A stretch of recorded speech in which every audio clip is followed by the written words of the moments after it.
listeners, and welcome to yet another episode of the Nigeria Football Weekly podcast with me, your host, Oluoke. Today is the big episode 30, so another milestone in our journey of just making sure we're providing the content around all the best Nigerian footballers in Europe and the Super Eagles in general. Thanks to everyone who's been rocking with me, and I'll try to keep this one short and concise as usual. So in today's episode, before I get into it, of course, please remember to follow us on our social media channels. Twitter at NFW Pod, Instagram at Nigeria Football Weekly, Facebook /Nigeria Football Weekly, and we're also on YouTube at the Nigeria Football Weekly. Starting the previews this week based on their league ranking. So starting with Iwobi at Everton. Everton are currently 5th in the Premier League, and the good news is Iwobi has started to start. Look at me saying start twice, but he started games. He's beginning to start games all the time for Everton, which is a positive sign. Yes, some of it is probably due to the injuries to Richarlison and DCL, which means that they're just maneuvering their forward line. But Iwobi's been able to start in the cam position over their last 2 games. So initially playing in the League Cup on Tuesday in a 8-7 penalty loss after a 2-2 draw against QPR. So they're out of the League Cup. They're probably not really bothered about that. And then in the league, they beat Norwich City 2-0 on Saturday, with Iwobi looking quite impressive, to be fair. I'd like to see him get a few more goals and assists, but at least for now, let's just be positive that he's playing games and starting. Next up for Everton, doesn't get any easier. They go to Old Trafford on Sunday, where they play Manchester United. And I'm sure Man United will be eager to rewrite, the stories after that 1-0 loss to Aston Villa over the weekend. But hopefully Iwobi and company could spoil the party. And then moving on to Franco Onyeka at Brentford. They're currently 9th in the Premier League, so flying high. They're looking very, very, very impressive in terms of their start to Premier League life. In the League Cup, they also beat Oldham 7-0 on Tuesday, with Franco Onyeka starting that game. And he also started their impressive 3-3 draw on Saturday evening against Liverpool. That was 3-3. And that was one hell of an incredible game. I mean, they just refused to be beaten. And it kind of makes you feel better about Arsenal losing 2-0 to them, to be honest. But good to see Onyeka back in the starting lineup as I predicted. And he'll definitely get called up for the next round of qualifiers for the national team. Next up for Onyeka and Brentford, they play West Ham United away on Sunday. So that'll be a cracking tie, to be honest. Antonio's looking excellent for West Ham. But Brentford are also looking good. And Ivan Toney and Mbeumo are beginning to click a lot more, so long may that continue. And then with probably one of the surprises of the season so far, Leicester City have been struggling, guys. They find themselves in 13th place at the moment. Kelechi is still being benched a lot. I don't know, Brendan Rodgers is just a stubborn man. Like, why don't you just switch up your formation? But over the weekend, before the weekend, actually, in the League Cup, Ademola Lookman and Kelechi Iheanacho scored both of their goals as they beat Millwall 2-0 away. Kelechi's goal was actually from an Ndidi assist, so good to see the Nigeria connection there. And of course, Lookman is eligible to play for Nigeria, so it was the Nigerian affair on Wednesday. But in the league, they were very, very lucky to draw 2-2 against Burnley at home, because Burnley had a last-minute winner by Chris Wood, marginally ruled out by VAR, because literally, like, the edge of his foot was offside from Soyuncu when he put the ball in. But in more positive news, though, Lookman started that game as well. Ndidi always starts. And Kelechi actually came on to get the assist for Jamie Vardy's equalizer. So, hopefully we'll see Brennan finally start him in the bloody Premier League, Next up for them, they're back in Europa League action on Thursday, away against Legia Warsaw of Poland.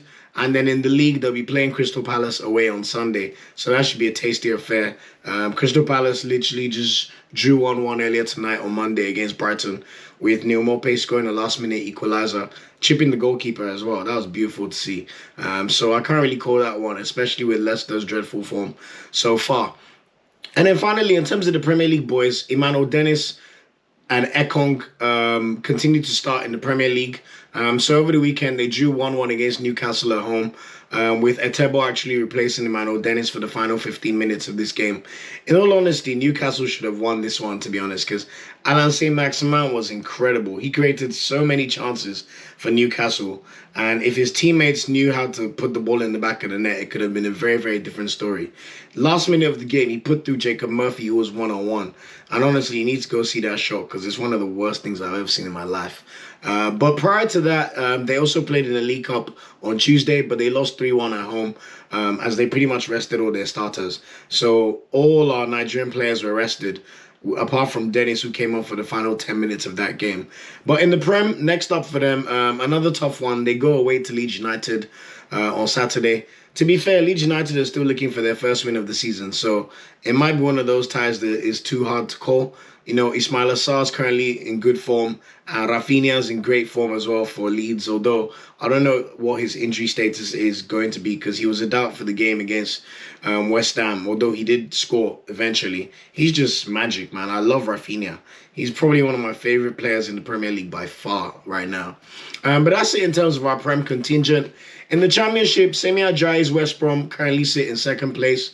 He started yet again on Friday night as they came from behind to beat QPR 2-1. So good to see that. Next up for them, they play Cardiff away tomorrow night on Tuesday. And then they also go away to Stoke on Friday night.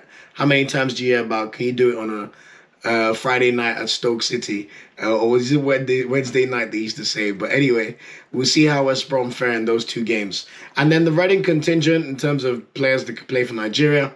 Tomdele Bashu and Ovie Ejaria both started for Reading as they beat Middlesbrough 1-0 on Saturday. They're now currently ninth in the league, but there's a lot of football to play. Next up for them, they go away to Derby County on Wednesday, and then they also play Cardiff away on Saturday. And yeah, that's it in terms of the Championship. Now, on to Serie A, and probably the person who makes me the happiest right now when I watch Nigerian footballers in Europe. Victor Osimhen, number 9, Skegman, shooter, potential golden boot winner at Serie A. He's continued his excellent form for the season so far. So since the last podcast, he scored another 3 goals for Napoli in Serie A. The first was on Thursday night. He scored a very well-taken brace against Sampdoria away as Napoli won that game 4-0.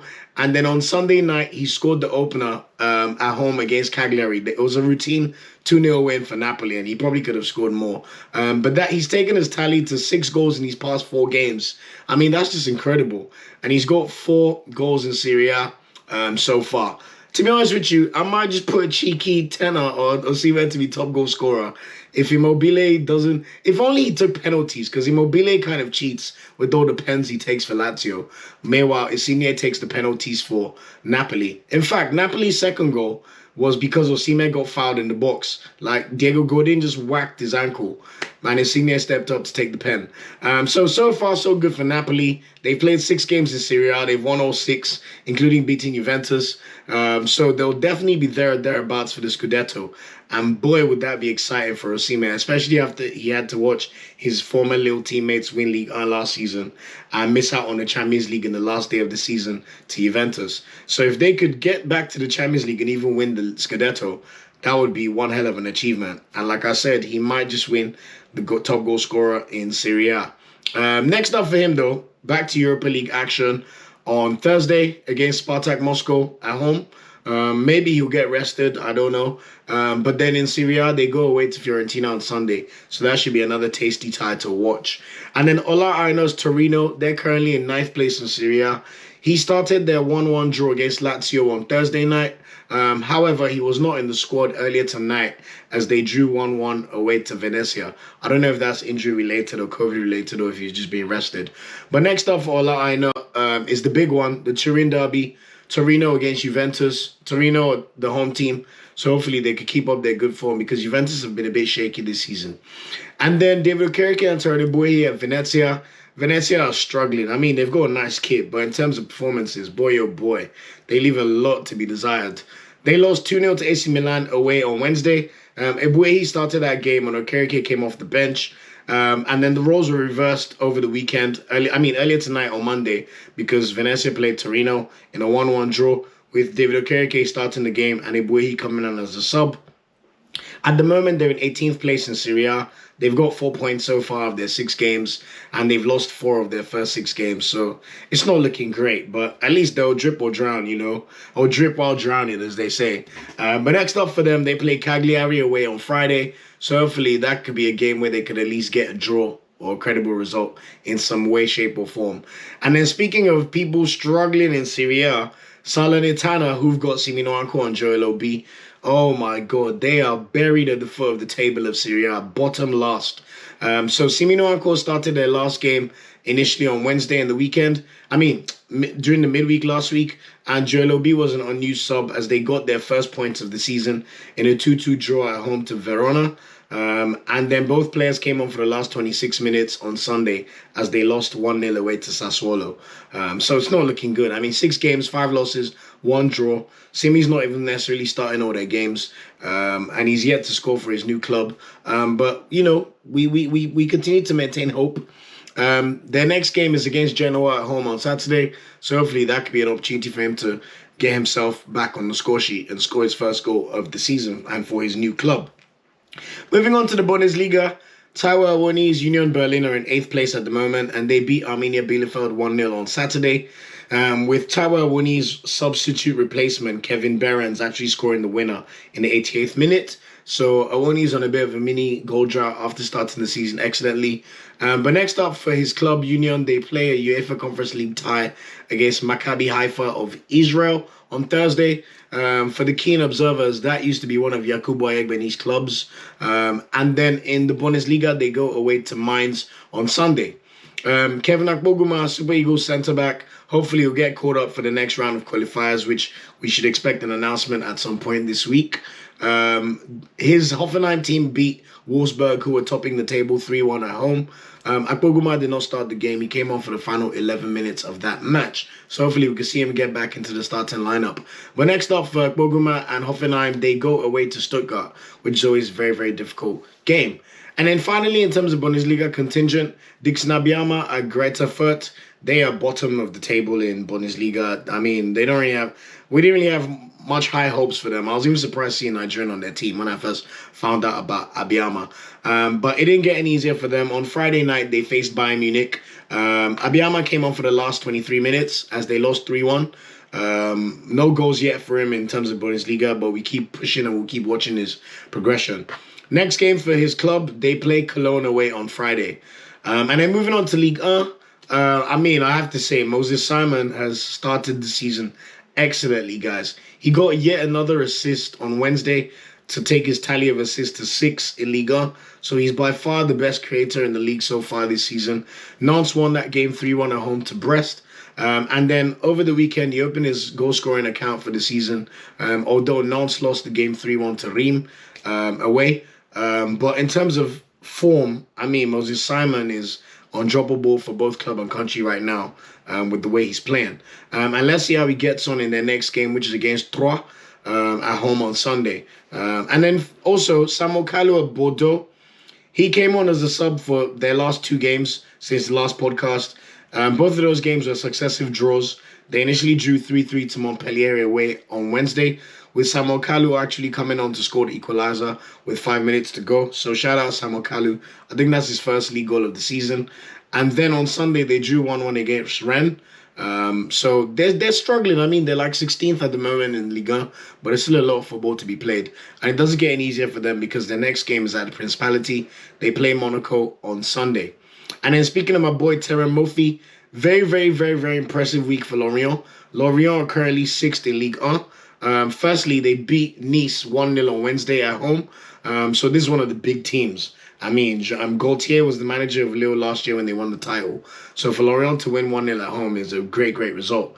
And then on Saturday, they followed that up with a very, very credible draw away to Lyon. The going is going great for Lorient at the moment. But I love to see Moffi get in on the goals sooner rather than later. Next game for them, they play Clermont Foot at home on Sunday. So hopefully we can see Moffi get his 3rd league goal of the season and get back to goal-scoring form that we know he is very, very capable of. I'd just love to see him beat his tally from last season of 14 goals. And then quickly, just touching on La Liga, Samuel Chukwueze is still injured. Villarreal drew 0-0 against Real Madrid over the weekend. And I saw Samuel Chukwueze post a clip of himself getting some treatment on his thighs. So I don't know if there's any chance of us seeing him make his debut for the season. Their next game is actually away to Manchester United in the Champions League on Wednesday night. So I'll keep an eye out. But at the moment, it's not looking good. I mean, we want him to kickstart his season. I want to see Chukwueze back in the Super Eagles as soon as possible. Speaking of people in La Liga, Azizat Oshoala's Barcelona, she's back in goal-scoring ways. She scored a brace over the weekend as they thrashed Valencia 8-0 at home. Next up for them, they play Villarreal away on Wednesday, and then they play Deportivo Alaves on Saturday. And I just wanted to touch on Omar Sadiq at Almeria, playing in the Spanish Segunda. His club are currently second in the division right now, and he scored a goal in a 3-1 win over Tenerife over the weekend. Also, he's currently the top goal scorer in the division with 5 goals. But I hope this is the last time we see him play in like the second tier division of a top league. Next season, he either gets promoted with Almeria to La Liga, or I'd like to see him test himself in one of the big 6 or 7 leagues in Europe. So moving swiftly on to all the non-top 5 leagues, starting with the Portuguese league. It's still looking peak for Zaidu Sanusi, man. Like, he's really pissed off Sergio Conceição, man. Like, he is not getting a look in for Porto. Ever since he started that game against Atletico Madrid in the Champions League, he's been frozen out yet again. Over the weekend, Porto beat Gil Vicente on Friday night 2-1. Zaidu Sanusi was not even in the squad. So let's see how it keeps going for him, or maybe he might have to find himself a move in the January transfer window. Next up for Porto, though, they play Liverpool at home in the Champions League tomorrow night on Tuesday. And then in the league, they play Pacos Ferreira. So I'm just hoping Sanusi could at least get some minutes somehow, because they signed Wendell from Leverkusen and he's been starting the games more recently. And then moving on to the Dutch Eredivisie, it was not a good week for Maracao Okoye Sparta Rotterdam. They've been in poor form as a team. They initially drew 1-1 to PEC Zwolle away on Wednesday, and then they lost 4-0 to Cambuur. Cambuur are one of the newly promoted teams, and Sparta Rotterdam lost 4-0 to them at home. That is just a disgrace. And it doesn't get any easier for them because they go away to PSV on Sunday. So fingers crossed that they can somehow pull off a result, although it's going to be a big, big struggle. And then in more positive news, Cyril Dessers at Feyenoord. Feyenoord are currently up to 3rd in the Dutch Eredivisie. They beat Heerenveen 3-1 on Wednesday, with Cyril Dessers coming off the bench to replace Gus Til, the recently capped Netherlands striker, who was, interestingly enough, born in Zambia. That's one for your football trivia. I found that really interesting. And then over the weekend, they beat NEC 5-3 on Saturday, with Cyril Dessers actually scoring Feyenoord's 5th goal after coming on to replace Gus Til again in that game. Next up for Cyril Dessers and Feyenoord, they play Slavia Prague on Thursday in the UEFA Conference League, and then they play Vitesse away on Sunday in the Dutch Eredivisie. So we wish him all the best, and hopefully he can start some games as well, not just coming off the bench. And then speaking of sensational star boys, I mean, Nigeria, when it comes to our strikers right now, they are on fire. They're even doing better than last season, with the exception of Iheanacho because of Rogers' strong head. Paul Onuachu has scored 11 goals for the season already, and we're still in September, people. I know, right? He's been in absolutely sensational form. So since the last podcast, he scored twice away against Royal Antwerp on Wednesday night, although they did lose that game 4-2. Again, Alassane Youssouf plays for Royal Antwerp, but he's been injured, so I wish him a speedy recovery. And then on Sunday night, Paul Onuachu scored a hat-trick in a 3-0 win against RFC Seraing. He actually even missed a penalty, so he could have scored 4, although one of his goals was a penalty as well. So that's great to see. So in terms of the league, he's got 9 goals. He's got 1 goal in the Europa League, and he also scored 1 goal in the Champions League qualifiers. So 11 for the season, man. He didn't even need any. He just dusted off the fact that he didn't move to a bigger club in the summer. He's just gotten on with it. So long may it continue. I mean, next up for Genk, they play in the Europa League against Zagreb at home on Thursday. And then in the Belgian League, they play KAS Eupen on Sunday night. So we wish Onuachu all the best, man. Long may his shine and his star continue to shine, so to speak. And then in Scottish Premiership, it's been good omens for our Rangers boys. So Joe Aribo, Leon Balogun, and Calvin Bassey have all started Rangers' last 2 games. Initially, they beat Livingston 2-0 at home on Wednesday in the Scottish League Cup. And then on Saturday, Joe Aribo scored the sole goal as they beat Dundee away on Saturday. So they remain top of the league, and it's good to see Joe Aribo in really, really good form. They've also got Europa League games to play. So on Thursday, they go to Sparta away, and then they play Hibs at home on Sunday. So I just want to see them continue to play, especially with the next round of World Cup qualifiers coming soon after this weekend of club games. In the Turkish league, Bright Osay Samo's Fenerbahce are now top of the league. Shout out to the man like Osay Samo and Mesut Ozil. They won 2-1 on Thursday at home to Giresunspor, with Bright Osay Samo coming on as a sub. And then on Sunday, they beat Hatayspor 2-1. With Osay Samo starting the game. They've also got Europa League commitments. They play Olympiacos at home on Thursday, so it'd be nice to see Osay Samo against Henry Onyekuru, both wingers as well, so very, very important match. And then in the league, they'll be at home against Kasimpasa on Sunday, and hopefully they could extend their lead at the top of the table. Anthony Nwakaeme at Trabzonspor, they're second in the league despite back-to-back draws over the past week. They drew 2-2 against Konyaspor away on Thursday, and then they drew 1-1 against Chidizia Waziem's Alanyaspor at home earlier tonight. Next up for them, they play Kayserispor away on Saturday. So it's probably a bit easier for them because they don't have any European commitments, even though I'm sure they would have loved to have those. And then speaking of Chidizia Waziem's team, prior to their 1-1 draw against Trabzonspor away on Monday, they beat Kasimpasa 2-0. It's really, really tight at the top of the Turkish league because Awaziem's team are only 3 points off Fenerbahce, who are top. And I think at the moment they're like 7th or 8th. So it's an interesting league and very, very tight at the moment, although the season's only just started, to be fair. But next up for Awaziem and Co, they play Konyaspor away on Saturday. And then speaking of Ahmed Musa and Fatih Karagümrük, the worst performing of all these clubs, but he started both games for his team. Initially, they drew 0-0 against Antalyaspor on Tuesday. And then over the weekend, they got battered 4-0 away to Sivasspor, with Nigerian striker Larry Kayode scoring the opening goal for Sivasspor. Next up for them, they play Istanbul Basaksehir at home on Friday night. So hopefully they could get back to winning ways, because it must feel like a while. Moving on to the Russian league, Chidar Ajike and CSK Moscow. He got rested during the midweek as they won 4-0 in the Russian Cup against the second division team called Zenit Ishkev. And then he got an assist over the weekend. Not at the weekend, I mean earlier today on Monday, in a 2-0 away win versus Nizhny Novgorod. Next up for them, they play one of the heavyweights in the league as well. They play Krasnodar at home.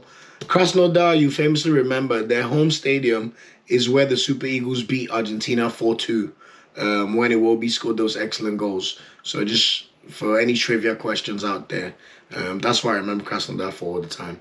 And then in the Greek league, Onyekuru, he's started games for Olympiacos recently, which is good to see. So he started both of their games over the midweek in a 4-1 win against Apollon Smyrnis on Wednesday, and then a 2-0 win on Sunday away to Asteris Tripolis.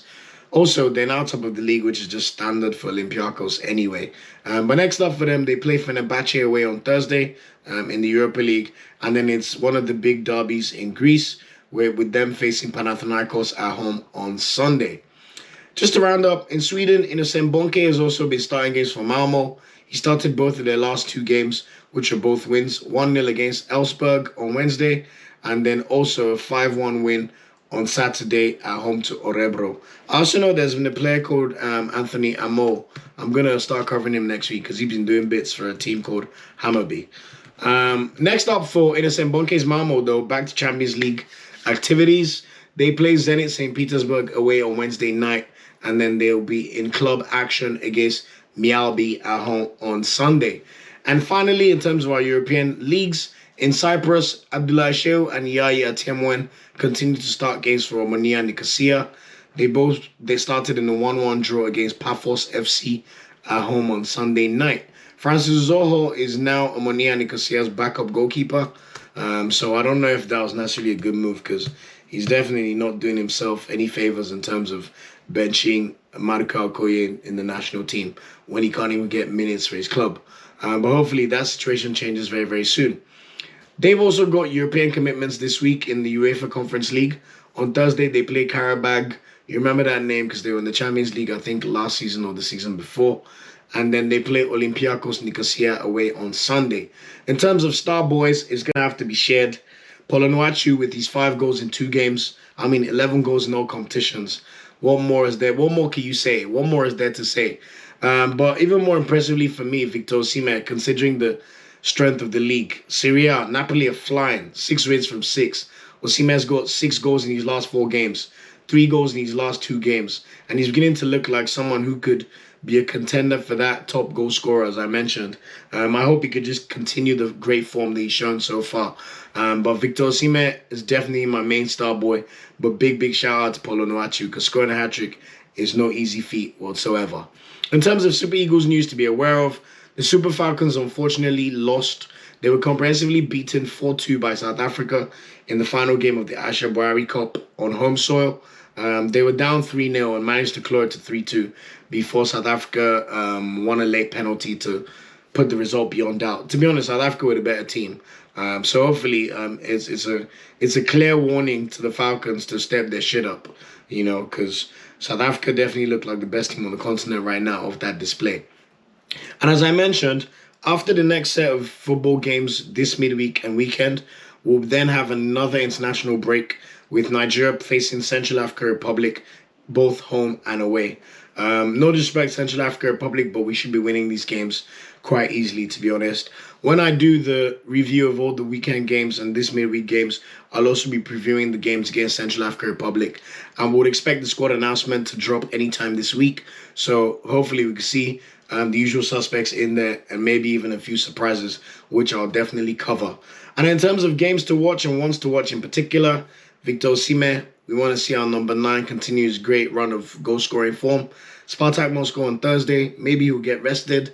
And then also, more importantly, Fiorentina away in Serie A. That's going to be a tough game.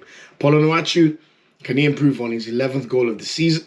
He's also got Europa League commitments against Dynamo Zagreb at home on Thursday. He'll definitely start that game. And then Upen away on Sunday. I mean, Onuachu's looking like he may even break his record from last season.